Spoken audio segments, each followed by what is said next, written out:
sua Bíblia, por favor, em Apocalipse 2. Ontem nós estávamos em Bebedouro, chegamos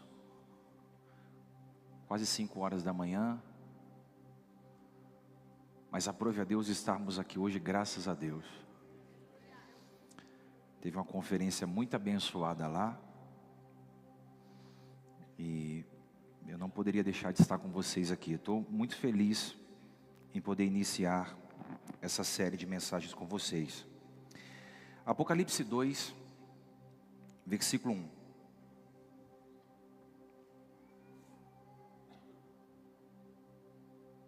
Se puder desligar esses movies daqui, eu agradeço, todos esses. Isso, por favor. Ao anjo da igreja em Éfeso escreva: essas são as palavras daquele que tem as 7 estrelas em sua mão direita e anda entre os 7 candelabros de ouro.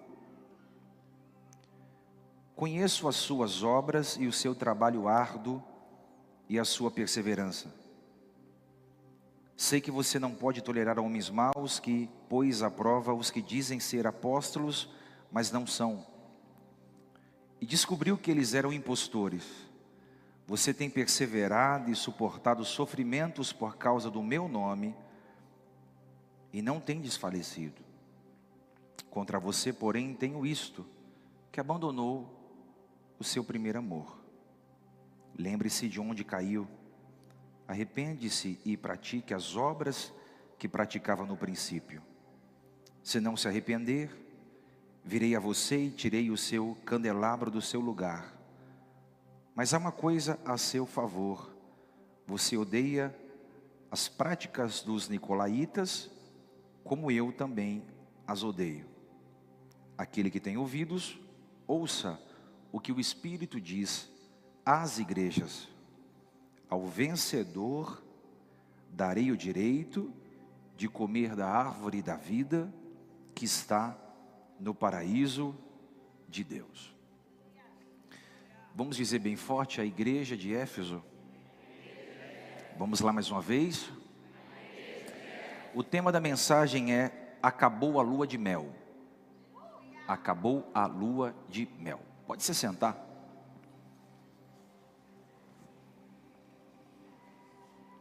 Eu só preciso de muito silêncio agora, porque a ideia com vocês nessa série é despertar sabedoria. A ideia de começar essa série com vocês é despertar conhecimento, maturidade. Por que eu estou começando essa série com vocês? Para a gente mergulhar um pouco mais na Bíblia.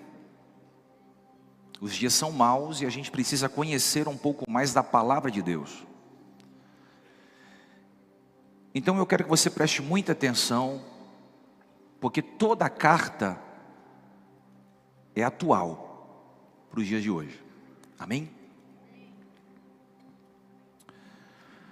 Quando o apóstolo João teve a visão do Apocalipse, em 95 depois de Cristo, ele estava exilado como um prisioneiro em uma ilha chamada Patmos.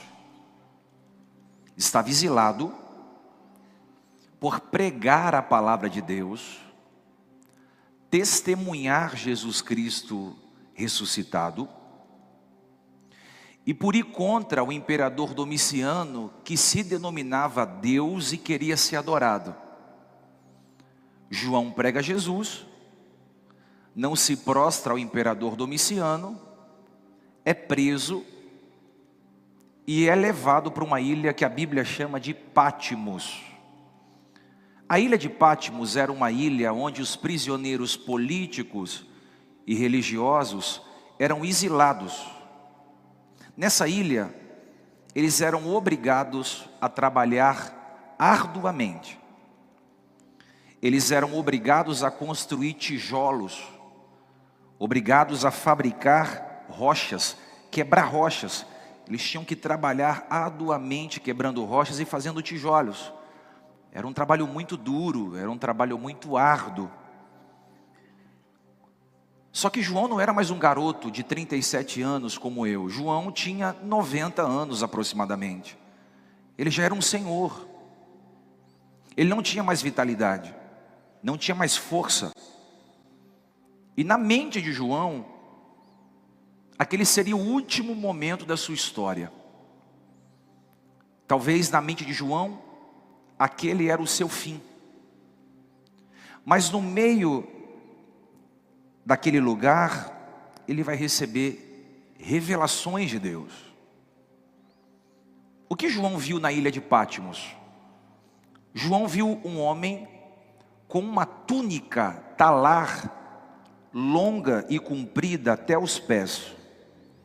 Esse homem, ele tinha um cinturão de ouro no seu peito. João está quebrando rochas. Está quebrando? Ele está preso, está o quê? E ele vai ter uma visão. Ele vai ver um homem com uma roupa branca, longa até os pés, um cinturão de ouro no seu peito. Quem é esse homem que João vê? Jesus. Esse homem, diz a Bíblia, tinha cabelos brancos como a alva lã. Cabelos brancos na Bíblia representa sabedoria e glória. João também vê que os seus olhos são como chamas de fogo.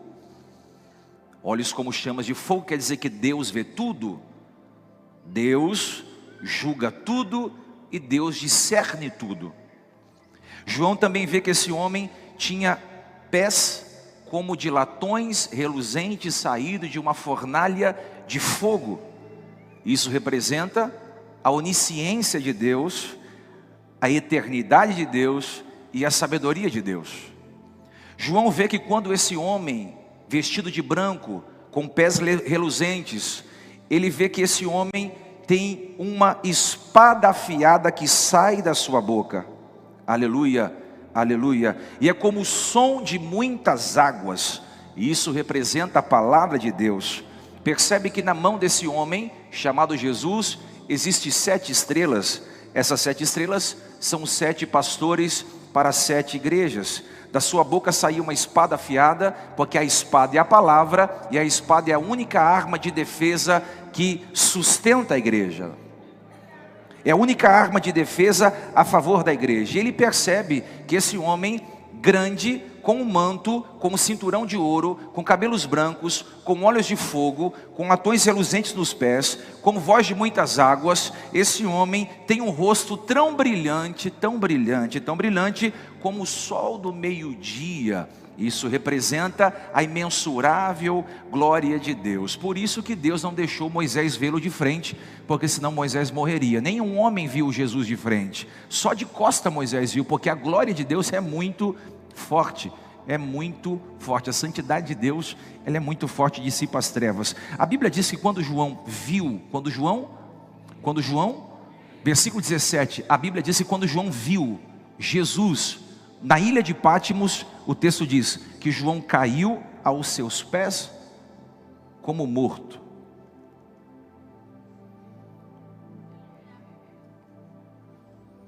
Jesus se aproxima, coloca a mão direita, o texto diz a mão, e diz: não temas, eu sou o primeiro e o último, aquele que vive. Estive morto, mas eis que estou vivo para todo sempre. Eu tenho as chaves da sepultura e da morte nas minhas mãos. Escreve as coisas que viste, e as coisas que são, e as coisas que hão de acontecer. Olha aqui, o passado, o presente e o futuro. Vai escrever o que você está vendo, vai escrever o que você viu, e vai escrever o que você verá. Porque o Apocalipse se trata de revelações que estão acontecendo hoje. Quem é o primeiro e o último? Vamos lá, quem é o primeiro e último? Aonde João teve a visão? Vamos lá, na ilha de? Eu vou liberar uma palavra para a sua vida. No pior cenário da sua vida, Deus vai te dar grandes revelações. Vou falar mais uma vez. No pior cenário da sua vida, Deus vai abrir os céus e te mostrar coisas que não mostrou para ninguém. No pior cenário do seu ministério, Deus vai descortinar segredos e vai compartilhar com você, porque Deus não precisa de ambientes favoráveis para revelar o querer dele na sua vida, no seu ministério. Deus é assim, Ele muitas vezes nos leva em situações e ambientes ruins para revelar a sua glória, a sua sabedoria e nos confiar projetos eternos para a glória de Deus. João teve uma visão. João teve uma. Aí o texto diz assim no versículo 1: ao anjo da igreja em Éfeso escreva. Ao anjo da igreja em Éfeso. A primeira carta é para a igreja de Éfeso, só para a gente ir aprendendo. Me permita contextualizar um pouco para vocês como era a cidade de Éfeso. Porque João está escrevendo uma carta para uma igreja que está na cidade de Éfeso. A cidade de Éfeso era a cidade mais poderosa da Ásia Menor.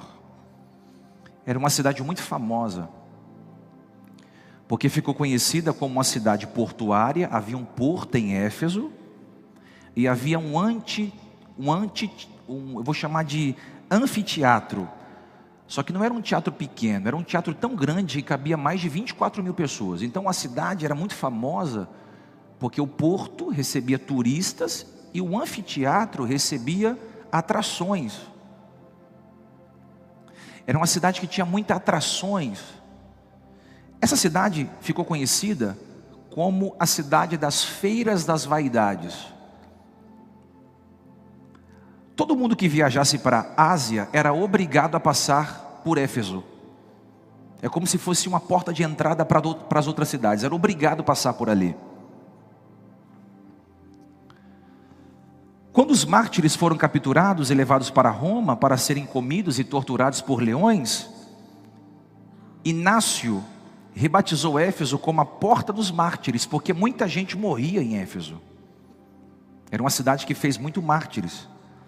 E por ser uma cidade mística, por ser uma cidade idólatra, por ser uma cidade imoral, os moradores da cidade de Éfeso costumavam cultuar uma deusa chamada Diana.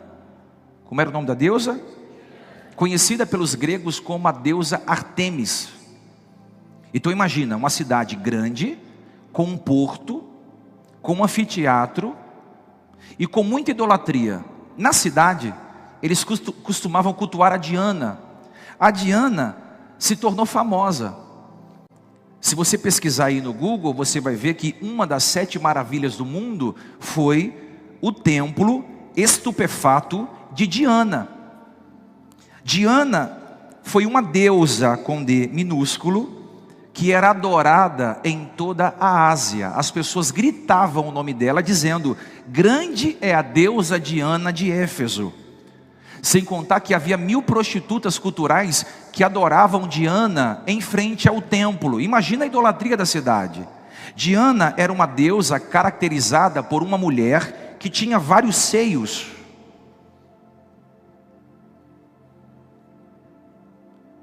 E no meio dessa idolatria, desse paganismo, ainda era obrigado a prestar culto ao imperador César. Porque os reis daquela época se denominavam reis e deuses. No meio daquela geografia onde tinha idolatria, adoração a outros deuses, o apóstolo Paulo se levanta. E por 3 anos vai ficar na cidade da Ásia, em uma viagem missionária, e vai despertar um poderoso avivamento ali. A história diz que quando Paulo chega naquela cidade, onde adoravam a deusa Diana, a deusa Artemis, o imperador César, Paulo chega e diz: só existe um Deus, o Deus desconhecido, o Deus que ressuscita mortos, o Deus que está vivo, reina, governa para todo sempre. Paulo prega um evangelho simples, porque o evangelho é muito simples.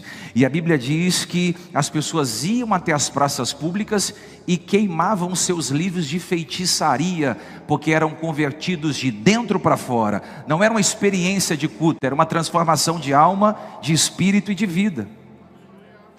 O apóstolo Paulo pregava o evangelho simples, o evangelho da cruz, pregava Cristo crucificado, e as pessoas se impactavam com aquilo.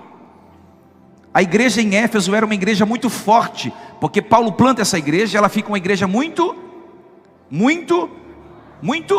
era uma igreja muito forte. Havia muitos líderes e mestres de altíssima qualidade naquela igreja. Provavelmente essa igreja, quando nasceu em Éfeso, ela nasceu em Atos 18, versículo 18 ao 21, quando ela nasce na casa de Áquila e Priscila. Era uma igreja muito bíblica, muito poderosa. Tinha pastores como Apolo. Os eruditos bíblicos aqui sabem que Apolo pregava mais do que Paulo. O Apolo tinha uma forma de pregar que encantava multidões. Por isso a igreja em Corinto era muito dividida. Eles diziam, nós somos de Paulo. Aí os outros diziam, somos de Apolo. Outros diziam, somos de Pedro. Aí Paulo diz, Cristo está dividido? Existe culto à personalidade aqui? Não somos nem de Paulo, nem de Apolo, nós somos de Cristo, porque Ele foi quem morreu por nós. Era uma igreja muito forte, havia muitas estrelas naquela cidade. Havia o Apolo, que foi um pastor daquela igreja. Havia o Timóteo, que foi um bispo consagrado por Paulo. O Timóteo era um mestre também na palavra. E havia o Tíquico. Por último foi o João. Estou falando de Bíblia. Ok? Alguém comigo? Então era uma igreja bíblica, era uma igreja. William Hendrick diz que João, muito velho, admoestava a igreja em Éfeso, dizendo, filhinhos, amemos uns aos outros, não só com palavras, mas com amor. E no capítulo 2, essa carta é direcionada ao anjo da igreja, ao anjo da igreja. A Bíblia começa dizendo assim, ao anjo da igreja escreve. Quem é o anjo da igreja? O pastor. Existem discussões e de pensamentos. A teologia não é 2 mais 2, então nenhum teólogo vai ter a soma perfeita do que é o cristianismo e nem da história bíblica. Matemática é 2 mais 2 é 4. Na teologia não, existem muitas linhas de pensamento.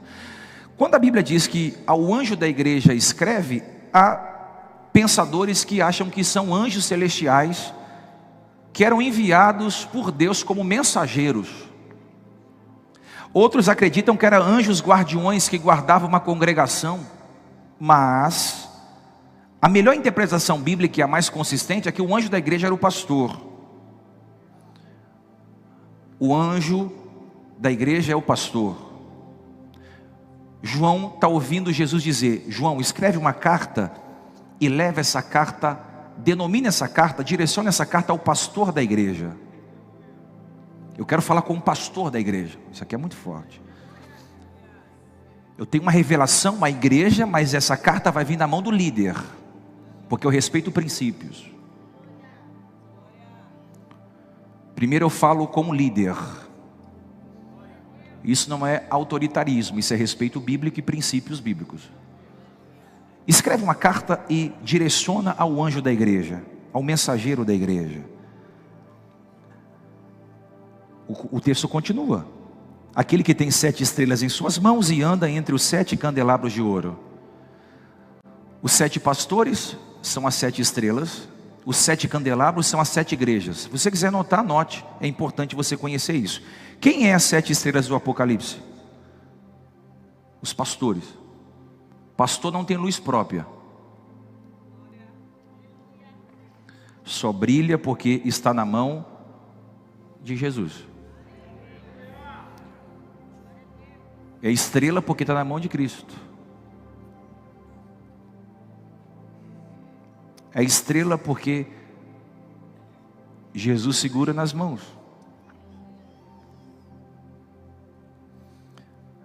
Aonde o pastor está no Apocalipse? Aonde? Vamos lá, aonde? O pastor está na mão do dizimista? Ah, pensei que estava, porque muito pastor está na mão do dizimista, né? Hã? Ah, verdade ou não? Ah, o pastor está na mão do político? Opa, tem muitos que estão comendo na mão do político. Eu vou mudar de assunto, eu acho.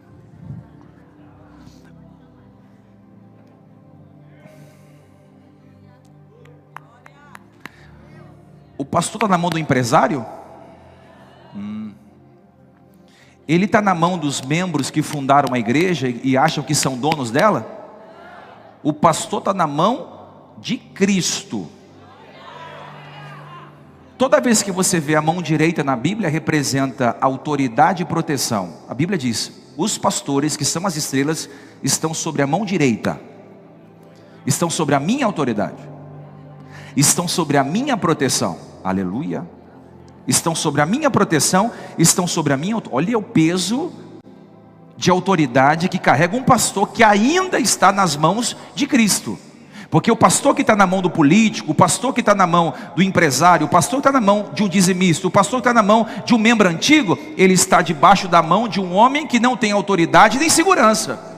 Agora, um pastor que ainda acredita em Deus, ainda confia em Deus e ainda se ancora no que Deus disse, ele está na mão daquele que sustenta o pastor. Deixa eu falar uma palavra para alguém aqui. Deus é responsável em sustentar o teu ministério quando Ele é a base de sustentação daquilo que Ele proporcionou para você. Por que essa obra nunca vai ser interrompida por ninguém? Porque quem sustenta essa obra é aquele que tem os 7 candelabros na sua mão. Quem sustenta esse ministério é aquele que tem os pastores na palma das suas mãos, e eles devem andar debaixo de uma autoridade, debaixo de revelação, debaixo de sabedoria. Aleluia. Nós estamos debaixo das mãos de Deus. Pastores, estamos sustentados pelo Deus que sustenta a igreja. E o que é mais interessante é que João diz: diga que existe 7 candelabros. Esses 7 candelabros representam as 7 igrejas do Apocalipse. E o texto diz: eu ando no meio dos 7 candelabros. Quer dizer que Jesus, Ele anda no meio da igreja.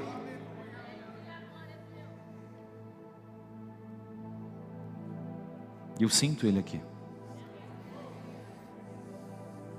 Enquanto eu estou aqui, Ele está no Kids, caminhando no meio das crianças. Enquanto estamos aqui, Ele está caminhando no meio dos voluntários. Ele caminha no meio da igreja. Ele entra sem a chave, porque Ele é a chave, Ele é a porta. Ele senta onde quer, Ele vai aonde quer. Coisa boa é você congregar em uma igreja onde Ele tem liberdade.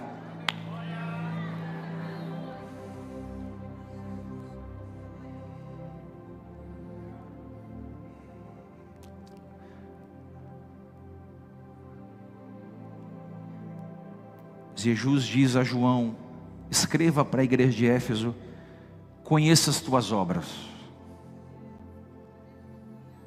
A igreja em Éfeso era uma igreja envolvida com uma obra de Deus.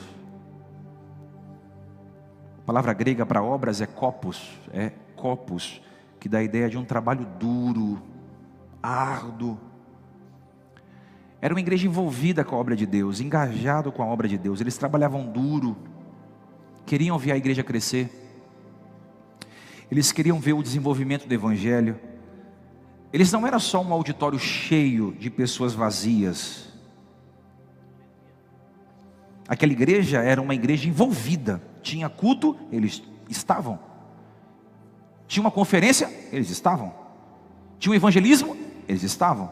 Tinha uma ação social, eles estavam. Tinha uma campanha de oração, estavam eles orando. Tinha uma ação de generosidade, estavam eles sendo generosos. Era uma igreja que estava trabalhando duro para a expansão do evangelho. Para a expansão do evangelho.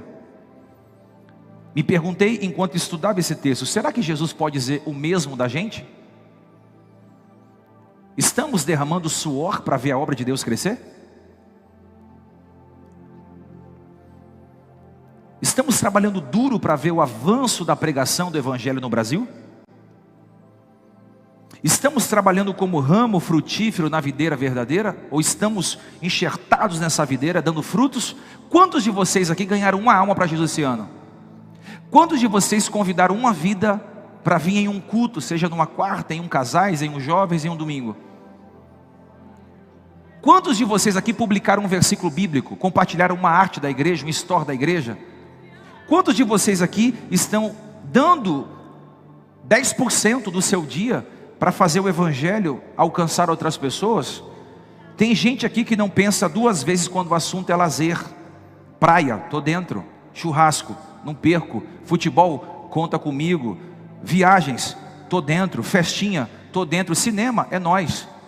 Lazer, tô dentro. Mas quando o assunto é obra de Deus, tô cansado. Tá chovendo, tá frio, dor nas costas, trabalho até tarde. O culto vai muito longo, não dá, é muita coisa. Eu preciso visitar minha mãe, a minha sogra.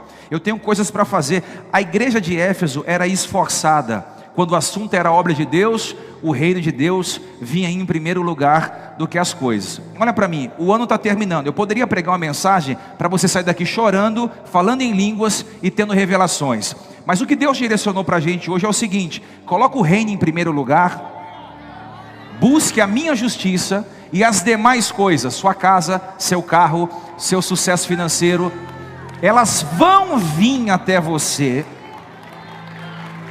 Se é para aplaudir, aplauda direito. Elas vão vir até você.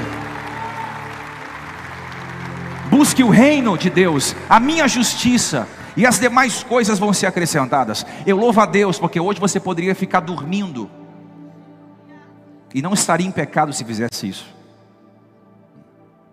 Você disse: eu vou no culto. Talvez o marido disse: amor, vamos ficar hoje? Está friozinho. Você disse: não, vamos no culto. Aí o filho diz: ô mamãe, a gente não pode ir à noite, nós vamos de manhã.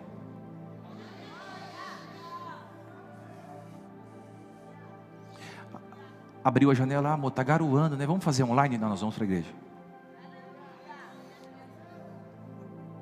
Você está plantando uma semente no reino.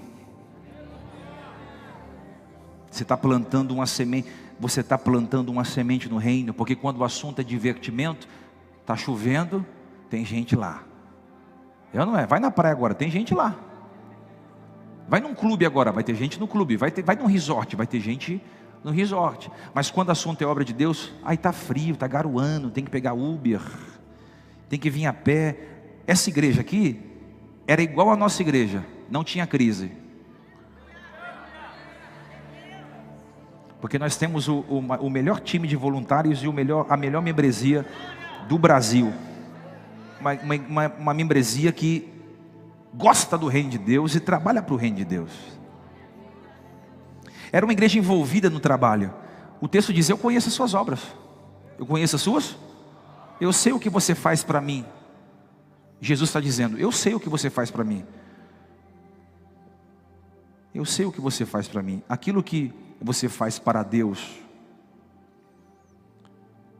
no corpo de Cristo, que os homens não reconhecem, Jesus diz: eu reconheço, eu sei o que você faz para mim.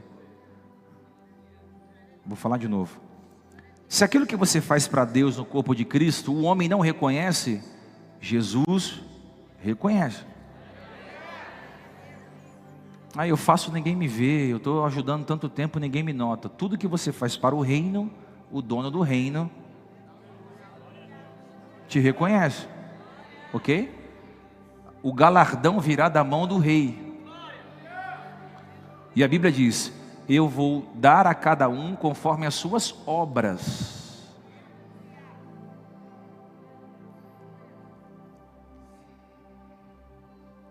Era uma igreja muito trabalhadora, diga bem forte: trabalhadora. Se era trabalhadora, não havia espaço para os preguiçosos, nem ociosos. Todo mundo se movimentava. E existe muito trabalho a ser feito na obra de Deus. Existem muitas cadeiras aqui que precisam ser ocupadas. Se você convidar uma vida para vir no domingo, nós temos que abrir o domingo às 8h30 da manhã, às 9h, porque já vai encher. É muito fácil. É a ovelha que gera ovelha. A Bíblia diz que a seara é grande, mas poucos são os trabalhadores. Em terceiro lugar, a igreja era paciente. A igreja de Éfeso era paciente. O que é paciente no grego? Uma igreja firme diante das circunstâncias difíceis. Ficou difícil, a gente é firme. Crise financeira, a gente está firme. Traição, a gente está firme. Lutas, estamos firmes. Guerras, Estamos firmes. Era uma igreja tão firme diante das tribulações, que o próprio Jesus faz um elogio para ela. Você tem perseverado e suportado sofrimentos por causa do meu nome e não tem desfalecido. Era uma igreja que apanhava, mas não se rendia. Sabe aquele crente que apanha, mas não se rende? Porque tem crente que se você pisar no pé dele, ele diz, eu vou sair da igreja. Aí tem outro que fala, o pastor nunca me pegou na minha mão. Pode ser que eu nunca peguei na sua mão, mas você nunca entrou aqui e comeu um pão requentado. A minha função aqui é suprir pão quente. Nunca foi tratar carências, nem caprichos, nem desejos.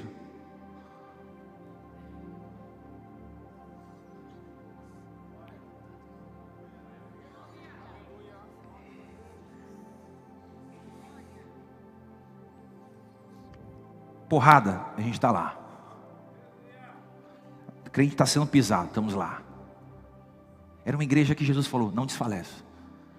Não desfalece. Nós vamos chegar a uma época, eu vou falar com toda certeza, se assim Deus dá graça a esse ministério, nós vamos preparar uma igreja firme.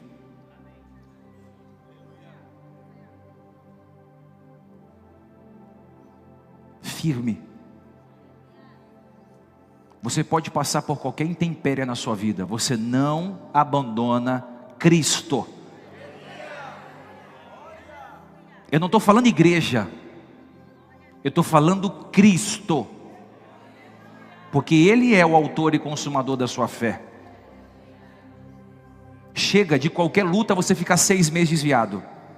Chega, para com isso. Você entra numa crise financeira, fica 1 mês sem vir para o culto. Você entra num problema conjugal, você fica 2 semanas sem vir para a igreja. Você tem um problema emocional, você fica assistindo o culto em casa. Para com isso. Quando o negócio começar a arder no seu lombo, pega a sua Bíblia e diz, agora que eu não falto uma reunião. Levante as mãos para o céu em nome de Jesus.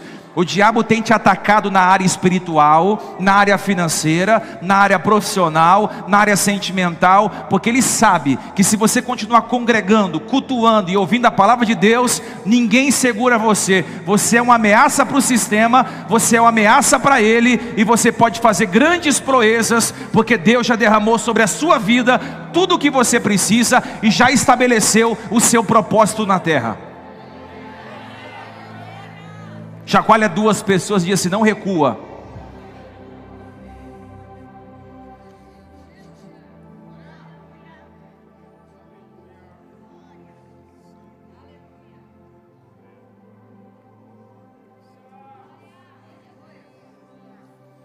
A igreja de Éfeso também era uma igreja que ela intolerante ao pecado.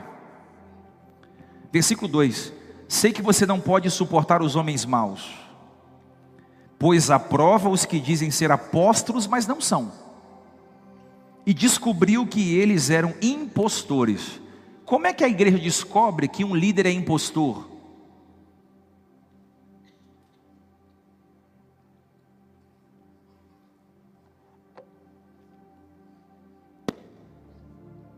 Quando você lê a palavra, quando você examina as escrituras. A Bíblia diz que as escrituras é a palavra de Deus. A Bíblia diz que eles não suportavam os malfeitores e colocou à prova os falsos apóstolos, ou seja, os lobos disfarçados de ovelhas, porque toda a igreja tem um lobo disfarçado de ovelha, às vezes sentado, às vezes servindo, às vezes cantando, às vezes pregando, e às vezes ensinando. E como é que nós como igreja vamos conhecer os lobos, quando sermos ovelhas e termos discernimento espiritual? Não se impressione com quem prega bem. Ai, está pregando bem, ai. Não se impressione com quem canta muito. Não se impressione com quem toca muito. Não se impressione com sorrisos, com abraços. Eu louvo a Deus, porque quando vem um famoso aqui, você não fica com tietagem.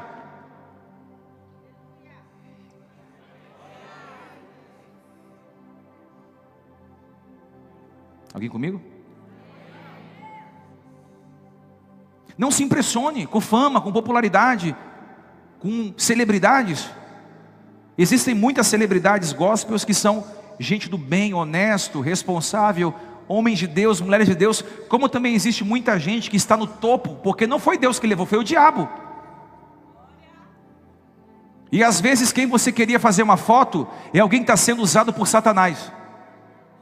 E você pensa que é um homem de Deus, uma mulher de Deus. Não se impressione, não se fique maluco por isso, porque existem muitos que estão usando o nome de Deus para benefício próprio. Essa igreja de Éfeso era uma igreja que resistia aos falsos apóstolos, colocava à prova os caras. Essa mensagem não tem nada a ver com a Bíblia, não. Pastor, o que você está falando? Tem base bíblica? Tem. Por favor, painel, 1 João 4,11, hoje vai ter Bíblia aqui. Põe aí, 1 João 4,11, põe aí, rapidinho, 1 João, para ver se tem sentido ou não. 1 João 4,11, quem escreveu? Vamos lá, quem escreveu? João estava onde? Amados, que João dava uma lapada com mel. Amados, se Deus nos amou assim, não, é 1 João 4,1, perdão, é 4,1, põe aí, 4,1. Vai começar como amados também. Amados, não creiam, não, volta lá, filho, no capítulo 1, capítulo 4, versículo 1, isso. Amados, não creiam em qualquer? Aí ele revela. Tem gente que é assim, eu não é. Não, eu vou fazer uma fila ali porque ela é mulher de revelação, ela vai revelar. Você já veio uma irmã que me entregou uma revelação aqui que eu falei, meu pai do céu, não vou poder falar tudo não. Muita gente me entrega a revelação de Deus. E se você tiver algum, pode me entregar. Mas não vem me entregar nada na carne. Nada. Porque vai testificar. Olha o que João está dizendo. Não fique impressionado com qualquer espírito, mas examinem os espíritos para ver se eles procedem de Deus. É bíblico. Porque muitos falsos profetas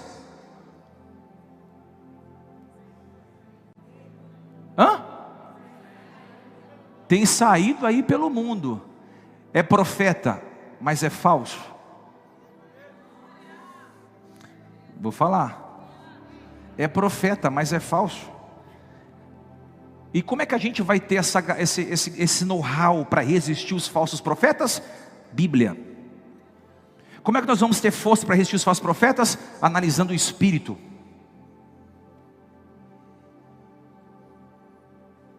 Eu fui no monte uma vez, né, pastor Diego, você lembra? E um irmão falou assim, olha, pastor, olhou assim para mim e disse assim, estou vendo uma unção sobre a tua vida. Tu vai ser consagrado a presbítero. Eu de boné, parecia um maloqueiro, parecia um morador de rua. Você lembra, pastor? Obrigado, irmão, Deus abençoe. Fui ungido já, eu estou com 37. Fui ungido com 22, pastor, 28 eu já era bispo. Eu não estou falando de unção, porque para Deus não tem nada a ver. Tem autoridades, mas não se diz isso. É que se você não tiver nada para falar, não fala. Aí outra irmã veio até mim. O que a irmã falou, pastor? Eu tenho uma revelação de Deus para te entregar. Você trabalha com o quê? Eu disse, pergunta para o dono da revelação, o que eu faço? Por quê? Porque ela queria dar uma profetada para depois pedir uma oferta?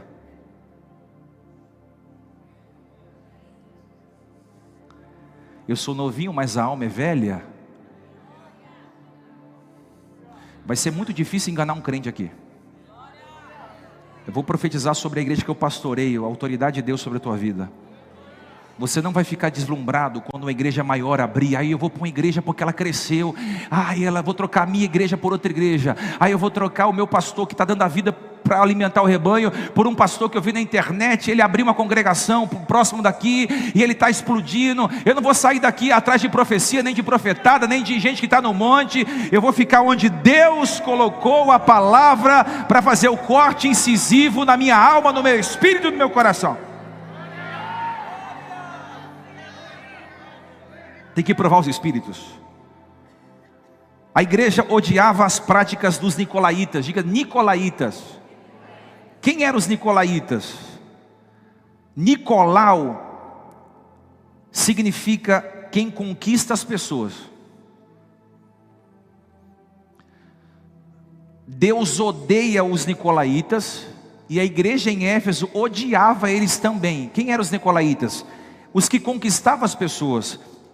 Nicolau era um crente falso, era um crente, ele apostatou da fé e levou muitos a se desviar junto consigo. O que Nicolau fazia, ou os nicolaítas? Pregavam um evangelho versão atualizada. Diziam que o evangelho era liberal, que pode tudo, mano. Você pode dar. Quem está pegando? Nicolau falava, aqui é hang loose, aqui a gente pode tirar uma onda. Nicolau ensinava, pode fazer tudo que você quiser, pode fazer amor antes de casar, você pode ir para a balada, você pode beber segunda, terça, quarta, quinta, sexta, sábado, domingo, você pode chapar, você pode ficar doidão. Você pode servir a Deus, servir ao mundo, você pode ficar no mundo, você pode ficar na igreja, você pode fazer o que você quiser, você não precisa ser tão radical. Olha o ensino de Nicolau. A Bíblia diz que Deus odeia esse tipo de ensino, porque esse tipo de ensino não constrói caráter. Eu preciso continuar pregando aqui sobre família. Eu preciso continuar pregando que é covardia um homem agredir uma mulher. Eu preciso continuar pregando sobre família, sobre santidade antes do casamento. Eu preciso continuar pregando isso, senão teremos uma igreja cheia de pessoas mundanas. É melhor ter uma igreja que vai crescendo devagarinho, ok?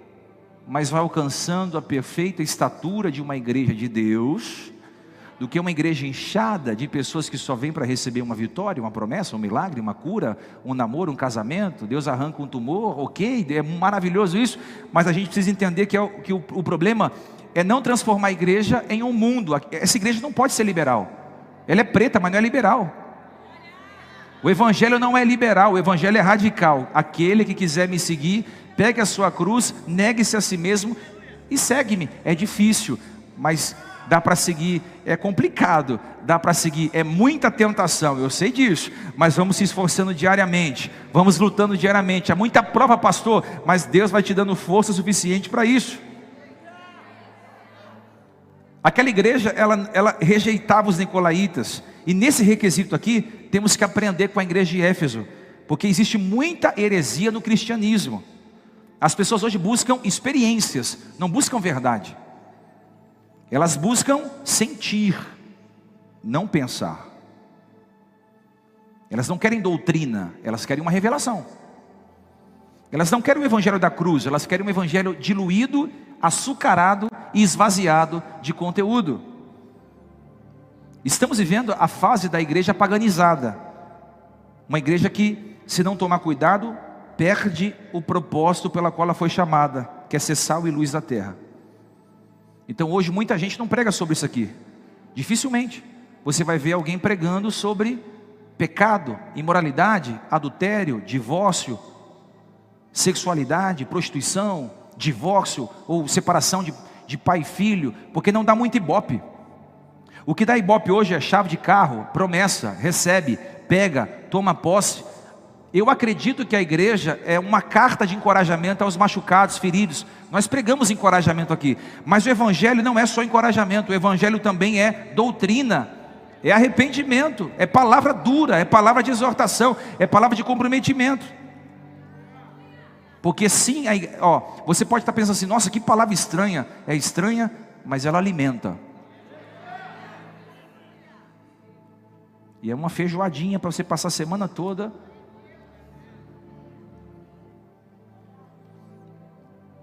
Quarto lugar, a igreja em Éfeso era perseverante nas tribulações, como eu disse. E não era fácil ser crente em Éfeso, porque havia muita perseguição. Havia muita adoração a outros deuses. Não dava para ser crente modinha. Não dava para ser crente Nutella em Éfeso. Não dava para ser crente domingueiro em Éfeso. Tinha que ser crente mesmo. Porque o imperador ia ficar no seu encalço. Você vai me adorar ou vai adorar a Deus?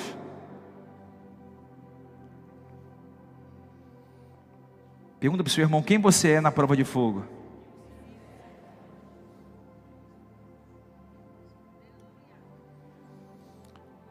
Aparentemente essa igreja é perfeita, sim ou não?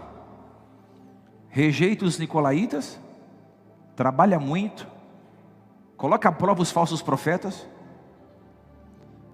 participa de tudo. Só que aí quando João está feliz, só coisa boa, essa igreja é muito forte, é muito boa, Jesus diz assim a João: porém,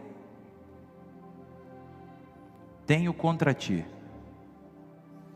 que abandonaste o primeiro amor. Aqui entra o tema da mensagem.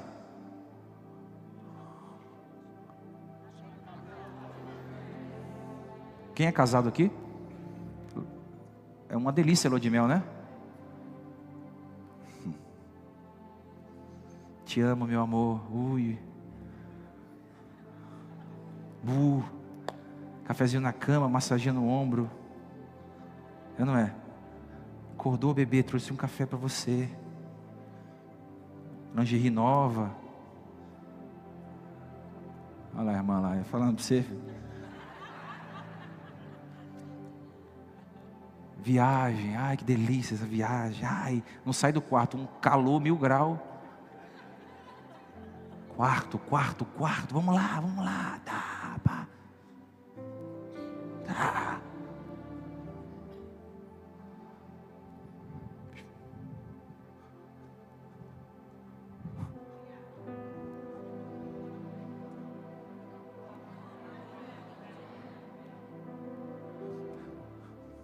Eu não posso falar tudo que eu quero, porque ainda é cedo. Mas quando você está na lua de mel, você está cheio de amor. Para não falar outra coisa, você está cheio de amor. Eu vou falar a palavra paixão. Você está cheio de pai. Mas aí quando acaba a lua de mel, que vem os problemas, as contas, as dívidas. Você vai conhecendo as pessoas, você vai conhecendo o seu marido, sua mulher, você vai conhecendo a intimidade. Você vai vendo as coisas que você não gosta, a paixão vai indo, mas vai para bem longe. Porque a paixão é um remédio temporário.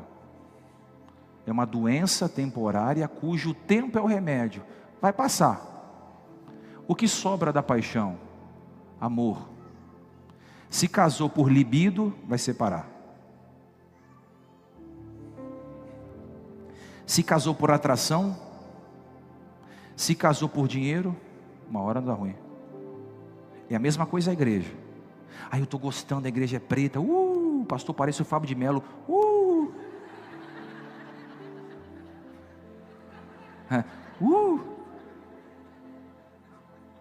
É uma igreja legal, tem um pessoal lá dando café e tal. A criançada vai ter um brinquedo ali perto de casa. Paixão. O legal é você vir aqui sem paixão. É você ir amando a presença, respeitando a presença. Vai devagar.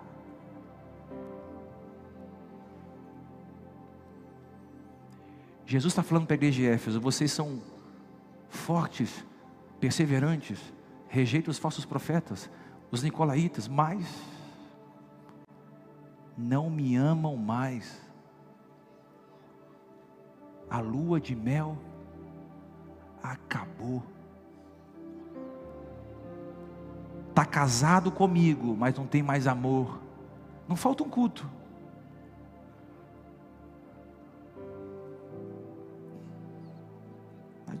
Não derrama uma lágrima mais, não se emociona. Não perde nada na igreja, mas não tem mais a paixão que tinha antes. Vou falar. A igreja em Éfeso era uma igreja que, embora fosse fiel ao marido, não o amava mais. O calor do primeiro amor havia se esfriado. Eu posso pregar sem amor.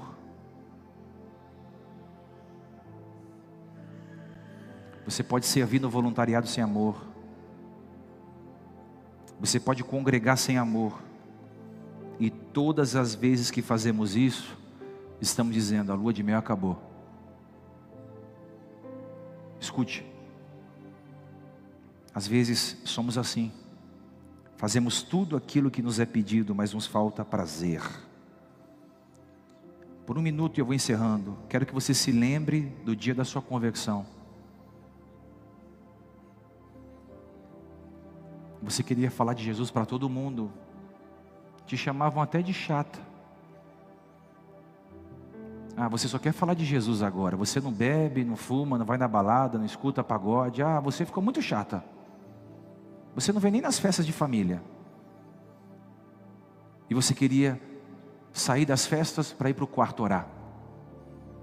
Você deixava de comer para jejuar. Você chorava ao ouvir um louvor. Hoje pode cantar aqui o querubim, o giraia do querubim. Tem gente que fica com o braço cruzado o culto inteiro. Da hora que entra, a hora que o diabo amarra. Que é a casa de Deus, cara. Fica leve aí, se esparrama aí, cara. Que é a casa do pai, cara. Eu vou na casa da minha avó, eu tiro o sapato, deito no sofá. Aqui é a tua casa, aqui é a tua casa.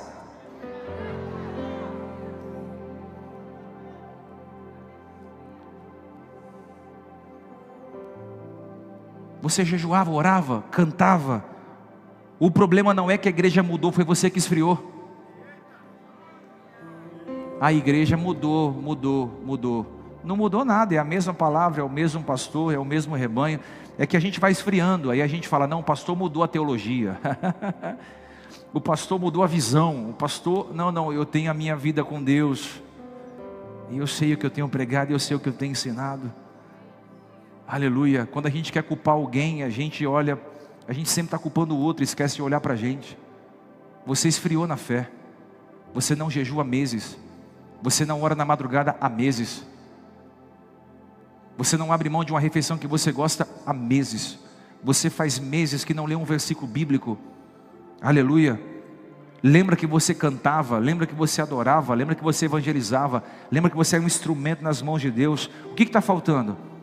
Está faltando só você voltar ao primeiro amor, a primeira paixão, o primeiro sentimento. Não adianta fazer se você não ama mais. Por favor, não subam aqui para cantar, para tocar, para servir, se vocês não amam mais. Sente. Pastor, não estou fazendo com amor. Senta, o fogo vai te envolver de novo. Quando você estiver cheio do Espírito Santo, você volta. Não fica aqui fazendo performance. Não venha para a igreja fazer performance. Venha para a igreja e dizer: cara, eu vou para a igreja porque eu estou melhorando. Se você está vivendo essa vida longe, na igreja, imagina longe da igreja. Se para mim é difícil pregar todo dia, já tenho muita luta, imagine se eu não pregasse. Aleluia, não. Se você está sendo massacrado vindo à igreja, imagina se você não viesse, a luta seria maior.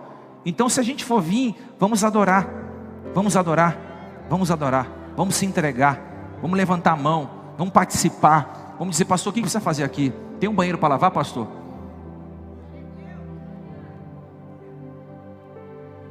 Tem um banheiro para lavar, pastor? Tem, claro. Vou falar com os voluntários: pastor, eu quero servir no Kids. Pastor, eu quero servir lá na cafeteria. Pastor, eu quero servir lá fora no voluntariado. Pastor, eu quero servir no mídia. Pastor, eu quero servir, eu quero me envolver de novo, pastor. Você não cansa de ficar sentado todo culto?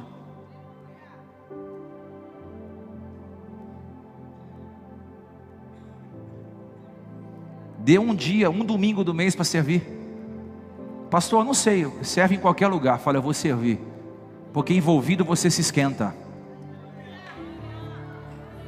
lenha no fogo, gera mais fogo, gera mais fogo, gera mais fogo. Vem servir com a gente, vem se envolver com a gente. Por favor, não toque sem fogo, não cante sem fogo, não pregue sem fogo, não seja um voluntário sem fogo, não cuide das crianças sem fogo. Seja alguém que de fato você ame a Deus e não permita essa lua de mel acabar. Evangelho vai passar por várias fases na sua vida. Eu já tive fase que eu estava no fogo, fogo daqui, fogo de lá, tá.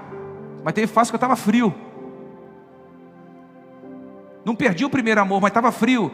Quem me esquentou? Um pastor, minha mulher, minha mãe, meu filho, vocês. Quem está entendendo? Porque a gente corre o risco de perder a visão, perder a fé. Mas a gente não pode se esquecer de que se a lua de mel acabar, acabou o compromisso com o noivo.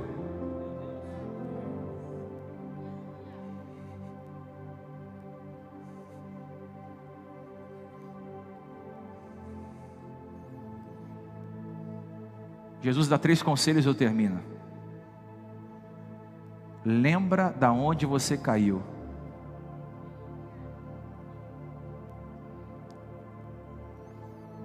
Lembre-se de onde caiu. O que é lembrar?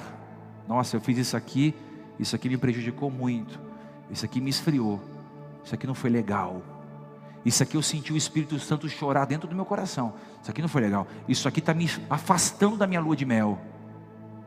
Lembra, até porque o passado deve ser acervo de consulta. Consultar o quê? Quem eu era antes e quem eu sou hoje. Eu vou consultar o crente que eu era há 10 anos atrás, há 20 anos atrás, há um mês atrás, e quem eu sou hoje. Tem gente que eu vejo aqui, não falta um culto, mas não muda comportamento. Não falta um culto, mas continua mundano, continua mundana. Não falta um culto. Que evangelho é esse que não transforma? Tem que transformar suas vestes, seu Instagram. Tem que transformar sua mente, tem que transformar suas ações. O evangelho transforma. O cara roubava, mas ele ouvia o evangelho, não rouba mais. Ele dava golpe, mas ele ouvia o evangelho, não golpeia mais. Ele traía, mas ouve o evangelho, não trai mais. Ela mentia, mas ela ouve o evangelho, ela passou a não mentir mais. Ele adulterava, mas o evangelho entrou com tanta força, que agora ele é o homem mais fiel que existe, ele é a mulher mais leal que existe. O evangelho transforma, o evangelho modifica, o evangelho é a transformação social que o Brasil precisa. O Brasil não precisa de um novo governo, o Brasil precisa da igreja ser sal e luz na terra para influenciar. Assim como está o governo, está a igreja. Precisamos ser luz lá fora, mas o amor não pode terminar. Onde você caiu, lembra? Segundo, arrependa-se e pratique as obras que praticava no princípio. Segundo passo, se arrependa com lágrimas, não com desculpas. O que é se arrepender? Eu estou indo para aqui, ó, isso aqui, ó. Arrependimento é isso aqui, ó. Alguém entende? Isso é arrependimento.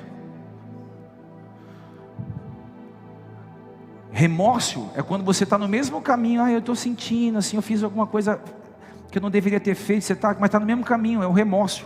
Você vai sentindo o peso da culpa, mas não muda. O arrependimento faz você mudar. Eu era esse cara até hoje, mas nesse culto eu vou tomar direito, eu vou me endireitar. Hoje eu vou tomar um posicionamento. Hoje, não é amanhã, é agora. Eu vou mudar de rota.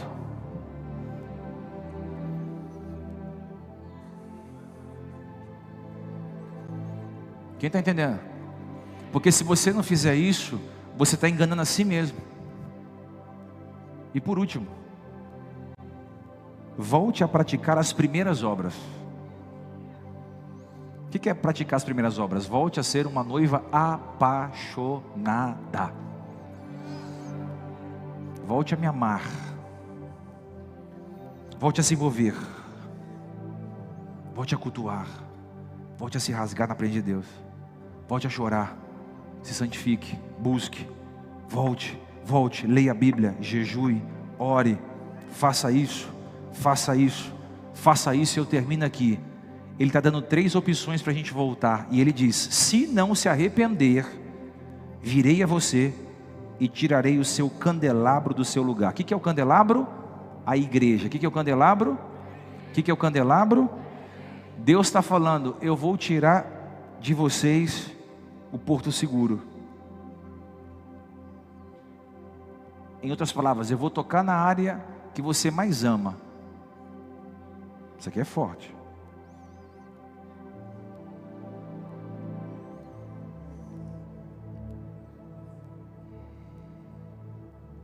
Essa é uma manhã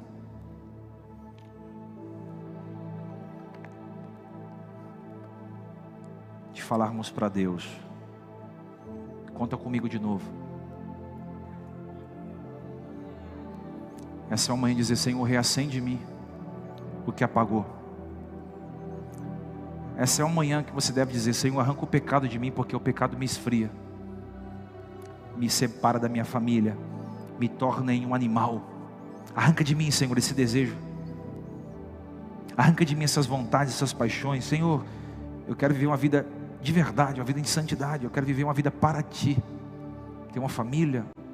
Quero servir minha igreja. Se membre. Se batize. Teremos o maior batismo da história em dezembro.